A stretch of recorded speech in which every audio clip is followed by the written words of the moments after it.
Bir mezara gömün beni, gelinliğin örsün beni. Vare vare vare var, duyulsun bu feryat sesi. Oğluna koydu bana bu zalimin terk edişi. Gelinliğin kefen olsun yar, senle ben öleyim. Bir mezara gömün beni, gelinliğin örsün beni. Vare vare vare var, duyulsun bu feryat sesi. Oğluna koydu bana bu zalimin terk edişi. Ya derdime derman olmaz ki, bugün ne sarhoş yine bu kalbim. Beni bir dinle, kendine bak sen. Ellere gittin, ardına bakma. Tek git hain, kalmadı halim. Zaten vaktim dolmuş ha benim.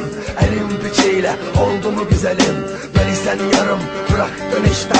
Annem derdi sevme be oğlum. Seni yerden yere vurur bu zalim. Bendeki bu kafa harbiden alabora. Geçtik gitti kahvede mutlu. 3-5 umut vardı içimde. Sayende o da bitti be zalim. Yüreğim kanıyor, içelim bu gece. Yeter bu artık, gelme üzerime. Yeter bu artık, gelme üzerime.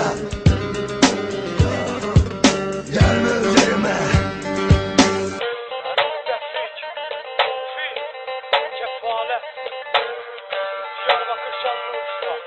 Gelinliğin kefen olsun yar, senle ben öleyim. Bir mezara gömün beni, gelinliğin örsün beni. Vare vare vare var, duyulsun bu feryat sesi. Oğluna koydu bana bu zalimin terk edişi.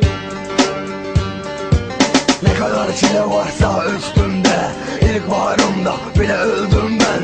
Ne varsa oldun, yine ses etmedim. Bu kadar hain olamaz insan. Şimdi soracaksın neden diye. Nasıl bu kadar adileştin? Bu da yetmez gibi sırtıma vurdun. Tek başıma ben odamda nikotin. Vay güzelim, böyle mi olacaktı sonumuz? Sen nikah masasında, ben ise uçurumun kıyısında. Sebep neydi ben de bilemedim oysa. Benim heves değildi ama senin niyetin belliydi.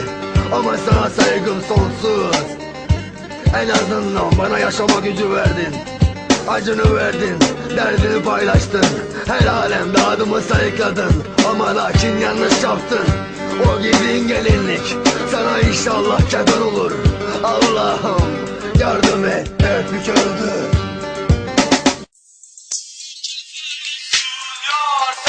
Ben öleyim.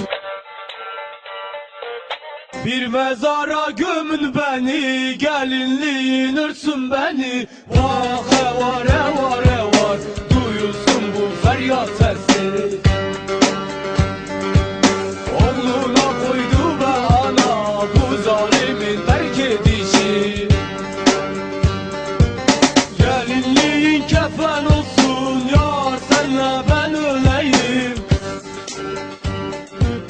Bir mezara gömün beni, gelinliğin örsün beni. Vare vare vare var, duyulsun bu feryat sesi.